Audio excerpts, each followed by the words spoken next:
Praise the lord. ఆత్మస్వరూపి అదృశ్య దేవుడైన త్రియేక దేవుని నామములో మీ అందరికీ ఆత్మాభిషేకం, ఆత్మాభివృద్ధి, ఆత్మానందము మెండుగా కలుగునుగాక. ఈ దినపు యేసయ్య జీవపు మాట. గలతీయులకు రాసిన పత్రిక 4వ అధ్యాయం 6వ వాక్య భాగము. ఆత్మను దేవుడు మన హృదయములలోనికి పంపెను. అనుదినము ఆత్మలో ఆనందిస్తూ, ఆత్మచేత నడిపించబడుచు, ఆత్మ ఆలోచనకి లోబడుచు, ఆత్మీయ క్షేమాభివృద్ధి పొందుచు, ఆత్మీయ ప్రయాణము చేయుచున్న ఆత్మ సంబంధులారా, ఆయన సన్నిధిలో కనిపెట్టి ప్రార్థించి పరిశుద్ధ పరచుకొని విశ్వాసముతో విధేయతతో నిలిచి ఉండిన ఎడల ఆయన తన ఆత్మను మనకు అనుగ్రహించును. సర్వజనుల మీద నా ఆత్మను కుమ్మరించెదను అని వాగ్దానము చేసినవాడు, పరిశుద్ధాత్మ నీ మీదికి వచ్చును అని సెలవిచ్చిన దేవుడు. అవును నా దేవుని ప్రియులారా, ఆత్మ మనతో మనలో అంతము వరకు నిలిచి ఉండును. ఆయన తన ప్రజల మీద పెక్కు ప్రేమ గలవాడై ఉన్నాడు. నాయనా, తండ్రి అని మొర్రపెట్టే తన కుమారుని ఆత్మను దేవుడు మన హృదయములలోనికి పంపెను. కాబట్టి మనమిక దాసులము కాక కుమారులుగాను, కుమారుడవైతే వారసుడుగాను మారెదము. నిజమే, ఆత్మ మన హృదయములో నివాసము చేయుట ద్వారా, మన హృదయం ఆయనకు ఆలయముగా మారుట ద్వారా మనమందరము వారసులముగా మారితిమి. ఒకప్పుడు పాపమునకు, లోకమునకు, లోక పద్ధతులకు, ఆచారాలకు, మనుషులకు, అనేకమైన వాటికి దాసులముగా నిలిచి ఉన్నాము. ఇప్పుడైతే మనము ఆత్మ ద్వారా వారసులమైతిమి. అవును ప్రియులారా, దేవుని రాజ్యమునకు వారసులమై ఉన్నాము. పరలోక, ఆత్మీయ, శారీరక, భూసంబంధమైన ఆశీర్వాదములకు వారసులుగా మారి ఉన్నాము. నిత్య జీవమునకు, నిత్యములో ఆయనతో నిలిచి ఉండుటకు వారసులమై ఉన్నాము.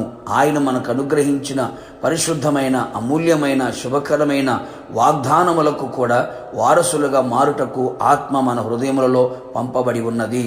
అంతేగాక మనకు అనుగ్రహింపబడిన పరిశుద్ధాత్మ ద్వారా మన హృదయములలో దేవుని ప్రేమ కుమ్మరింపబడి ఉన్నది.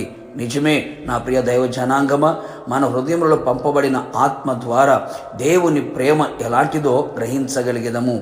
ఆత్మ దేవుని ప్రేమను చూపించడానికి మన హృదయములోనికి పంపబడెను. అందుచేత మనమందరము ఆయన ప్రేమకు పత్రికలుగా కనబడేదము. ఆయన ప్రేమలో ఉన్న ప్రతి స్వభావమును ఆత్మ, ప్రాణ, శరీరములో ఇమిడిపోయి ఆయన ప్రేమను కనబరిచెదము. సహనమును, దయను చూపించెదము. మత్సరపడదు, కోపపడదు, డంబముగా ప్రవర్తింపదు, ఉప్పొంగదు, అమర్యాదగా నడవదు, స్వప్రయోజనమును విచారించదు, అన్నిటినీ కప్పును, నమ్మును, నిరీక్షించును, ఓర్చును. ఈ ప్రేమలో ఉన్న ఈ సుగుణములన్నీ కూడా మన హృదయములలో కుమ్మరింపబడి ఆయన వలె ఆయన ప్రేమను కలిగి జీవించదము. మనలో బలముగా దేవుని ప్రేమ పరిచయినట్లుగా ఆ దేవుని ఆత్మ చేత మనం నింపబడి ఆత్మలో వర్ధిల్లుచు ప్రభు రాకడ కొరకు మనమందరము సిద్ధపడెదము. ప్రార్థన. ఆశ్చర్యకరుడా, ఆలోచనకర్త, అద్వితీయ సత్యనాథుడా, నీ పరిశుద్ధమైన పాదములకి మరొక్క మారు స్తోత్రములు చెల్లించచ్చు ఉన్నాం. నమ్మదగిన దేవుడవు, మంచి దేవుడు యేసయ్య. మీ రక్తము చేత కడగబడి బాప్తీసం పొంది మీ సన్నిధిలో కనిపెట్టి ప్రార్థించినప్పుడు నిశ్చయముగా మీ ఆత్మను మీరు కుమ్మరించే దేవుడవై ఉన్నావు.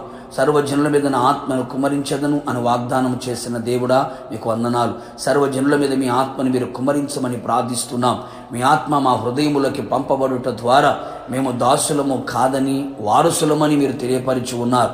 మీ ఆత్మ మా హృదయంలో పంపుట ద్వారా ప్రభువా, మీ ప్రేమ ఎట్టిదో మేము తెలుసుకోవడానికి ప్రభువా, మీ ప్రేమను కలిగి మీ ప్రేమలో ఉన్న లోతు, పొడవు, ఎత్తు, వెడల్పు తెలుసుకొని గ్రహించి మీ ప్రేమకు పత్రికలు నిలిచినట్లుగా మీరు కృప దయచేయమని ప్రార్థిస్తున్నాం. మీ ఆత్మ చేత కడ వరకు మమ్మల్ని నడిపించి మీ నామానికి మహిమ తెచ్చుకొని రాకడకు సిద్ధపరచమని యేసు నామములో అడిగి పొందుకున్నాము తండ్రి. ఆమెన్. నిశ్చయముగా మీరును మీ కుటుంబస్తులందరికీ పరిశుద్ధాత్మ హృదయములలో పంపబడి ఆయన వలె మార్చబడి రాకడకు సిద్ధపడుదురుగాక. God bless you.